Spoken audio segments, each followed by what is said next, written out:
The saga of the great Lady Crusch begins when Felix Argyle was young. The world was a colorless, transparent place. Without color, without sound, without flavor, without warmth. Nothing was given to him, and nothing was taken away. From the start, he possessed nothing. In a room so dark he couldn't see even his own hands. Atop a bed he'd laid on for so very long that his own scent had worked its way into it. Passing the time by thinking about nothing was all that he had. Occasionally, food was pushed in through the gap under the door. Depending solely on the faint light, he crawled on the floor and rushed eagerly to the food like a dog would. Grabbing the cold food in his hands, occasionally pushing his nose into the bowl like an animal, sloppily getting his face dirty while biting and chewing his food. When he finished eating, he would push the tray and dishes against the door, return unsteadily to his bed, and pass the time silently. If the dishes happened to be removed at some point, he paid it no mind. Even if he'd lost sight of what it meant to be alive, he had no reason to die, so he didn't die. Putting the food that was offered into his mouth, too, had no more meaning than that. He opened his mouth and tried to speak. Whether his voice emerged or not, he wasn't really sure. Perhaps his ears were dead, perhaps his throat was dead, or perhaps in truth it was he himself that was dead. Idly giving himself to pondering such endless thoughts, Felix passed the time. Thinking back and forth about life and death, too, was something he had repeated more times than he cared to count. Once more, it felt like the air was shaken. His mouth was closed. He hadn't tried to speak. What was it that he thought he'd heard? Perhaps an insect had made its way into the room. His unsanitary self, and the food he'd scattered as he ate. It was the sort of environment where insects might breed and fly around. Even though he felt nothing, the thought of passing the time in a room together with an insect was somehow unpleasant. For someone who was even less than an insect to think that, would the insect mock him for it? He heard something again. Had he laughed, perhaps? Trying to touch his own face, his fingers sliced through thin air. He'd lost track of even the location of his face. He let out a sigh at his completely broken mind. It was the next moment. I will take a lack of response as agreement. Right after he thought he'd heard a gallant voice, the door was kicked open from the outside with a violent crash. The hinges were sent flying by the impact, and the dishes that had been heaped in front of the door were scattered. At the sudden intrusion and sound of breaking pottery, Felix's body shook, and from atop the bed, he looked towards the door.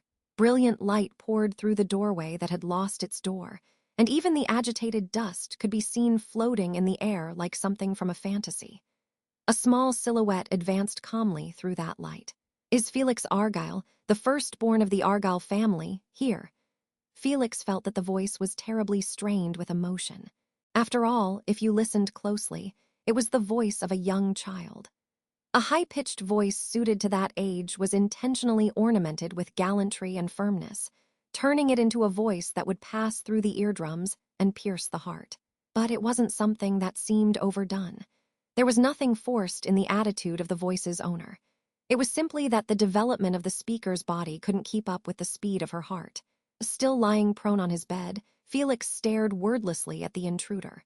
Her eyes were narrowed in the dim light, and when they adjusted to the darkness, she finally noticed Felix. And changing her expression to a little smile, she said, "I see you there. Come now, the time has come for you to be freed from this injustice." Saying that, she clasped Felix's filth-covered hands without any hesitation. Too, as warm water was being poured on his head, Felix was at last able to feel that this was really happening. The water traversed his long-grown hair and washed off the grime all over his body. The clear water that had been poured on his head had been colored pitch black by the time it reached the floor of the bathing room. "This is quite refreshing, isn't it?" Watching as the filth was washed off of Felix, the one bathing along with him spoke cheerfully. It was a young girl, wearing nothing on her pale body. Her green hair was long, and a strong conviction dwelt in her eyes. Her beautiful, dignified features made her seem more fearless than one would expect from her age. Even though she was no older than him, Felix couldn't help but turn his gaze downward due to the great difference he felt between them. "Don't cast your gaze downwards. Your eyes will become clouded. If your spirit grows dim, you may lose sight of your reason to live as well." She smoothly cut off Felix's fears. Taking the arms that Felix was still unable to move properly, the girl's skin touched his as she cleaned his body with a washcloth. While having the filth washed away from his body, Felix finally wondered who she was. Why had she taken him out of that room, and why was she close to him now? The Argyle household is under my household's jurisdiction. Seeing a problem and taking action are only natural. Jurisdiction. That's right. It seems there had been rumors for quite a while. The eldest son of the Argyle family was an illegitimate child. He was seen as detestable, and his existence was hidden deep inside the mansion, they said. At the words, illegitimate child, Felix's body trembled slightly. They were words he'd heard many times before he was thrown into that darkness. Even though he didn't understand their meaning, he knew that they meant something unacceptable. That was why he was put in that place. You were seen as an illegitimate child because of those ears atop your head, you see. The Argyle household is a family of humans. Naturally, both of your parents are human as well. For you to have demi-human ears in spite of that, it was only natural for infidelity to be suspected. However, it's already been proven that that was an error. Huh? On the verge of looking downwards again, Felix raised his head at the girl's declaration. Her face was right in front of his eyes, close enough to feel her breath, and his cheeks began to redden involuntarily. Because of a blessing I've had since birth, I can see through the lies of others. Your mother was not unfaithful. I confirmed it myself. After that, I climbed up the Argyle family tree and found the cause. Your ears are a throwback, a recessive trait from a distant relative 4 generations back. Felix was holding his breath. She smiled at him and continued. It was all begun by a misunderstanding. It is no sin for you to be alive.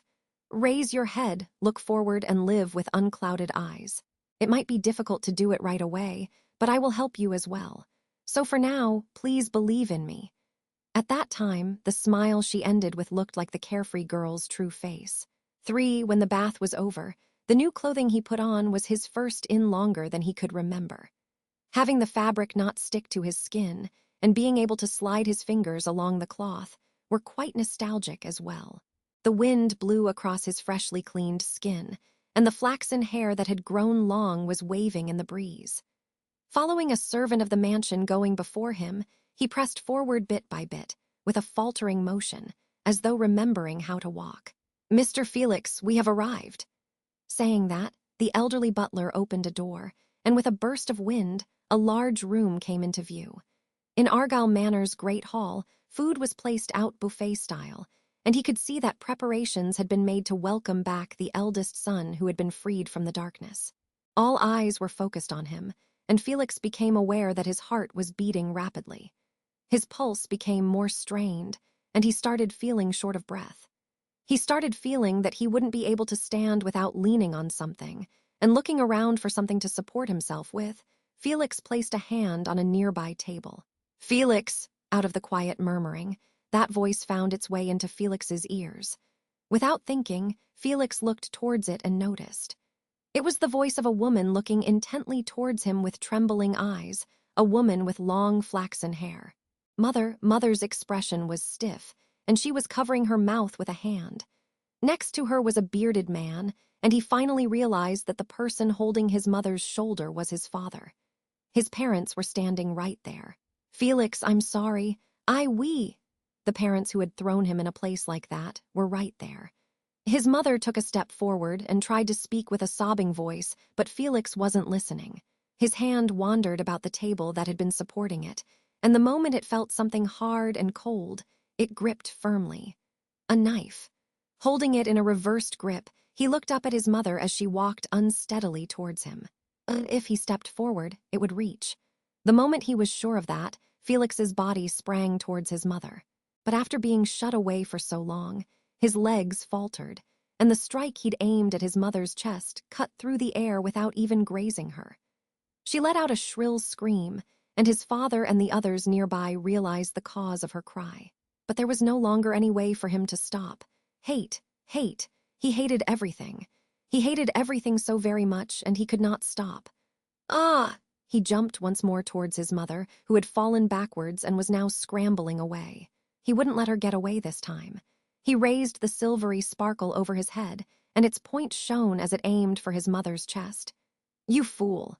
The feeling of the blade burying itself in flesh filled his hand, and Felix was struck by a fierce impact, falling to his side on the floor. The knife clattered on the floor after being ripped from his hand, and the great hall's carpet was spotted with red. He'd definitely stabbed her. He'd done it. With these hands, the object of his vengeance had. The stagnation that had pooled in his chest vanished as though it was draining away through a newly opened hole. A dark smile appeared on Felix's face at that sensation, and he raised his head. The green-haired girl was bleeding and lay collapsed on the great hall's floor. "Huh!" At this scene he had not imagined, Felix's thoughts came to a halt. Sound faded from the world, color faded, and it seemed as though even motion had faded. A world opened up, the same as the one he'd been in that dark room, and the only difference was that the girl's bleeding would not stop. While no one else was unable to move, Felix made himself crawl over to the girl and arrived at her side. Taking her listless form in his arms and raising her, he spoke. Why did you?" "Fool!" The girl's eyes were closed, and she gave a brief answer to Felix as he trembled. She feebly forced open her long-lashed eyes and looked at his wretched face. "Open your eyes. Raise your head and look forward. To live with unclouded eyes does not mean to fulfill the darkness you have inside." But then what should I have done? It's cruel, isn't it? It's unfair, isn't it? After being treated like that, how can I forgive everyone? There's no need to forgive, don't misunderstand. Your feelings are legitimate. It's only natural. It's simply that you tried to go about it the wrong way. Wrong way, what's the right way? A way of living that brings no shame to your soul. Her weak voice became clear for just a moment as she passed on that conviction. Strength returned to her eyes, she raised her head, and she looked straight at Felix as she spoke. "Never forget, Felix. Live in a way that brings no shame to your soul." Having said what must be said, the strength left the girl's body. When he could tell that the body in his arms was becoming heavier, even as the life in it became lighter, Felix was assaulted by a horrible sense of dread. Back in that place, during the time when he couldn't even tell if he were dead or alive, he'd been conscious of his own death many times. A fear that he never felt during any of those times ruled him now. No, you can't. A life being lost. The one he owed a debt to. The girl's honest eyes that looked forward, his own soul. Countless words flew around in his confused head, and Felix looked up at the ceiling and screamed aloud. With his throat shaking, and crying out until it seemed he would cough up blood, he denied the deepening shade of death enveloping the girl. Instantly, blue-white light poured from all over Felix, and it then spread to the girl's body. Felix blinked. It was a talent for magic that even he himself was not aware of, that had never had a chance to blossom.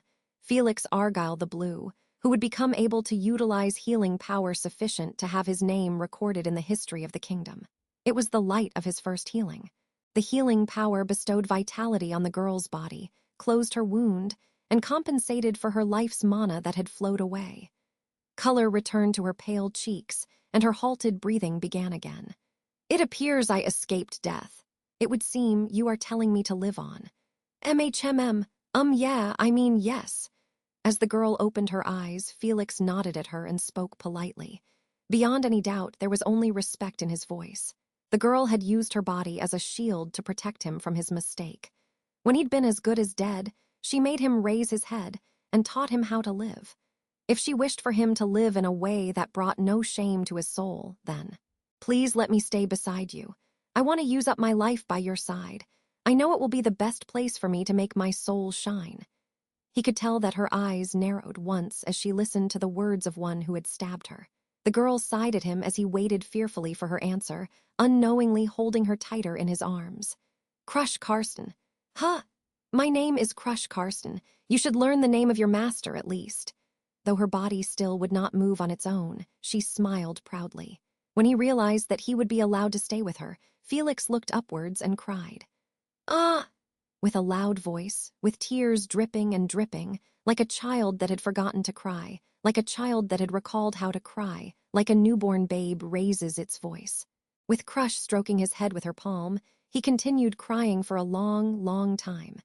Continued in the saga of the great Lady Crusch, the chapter of vows.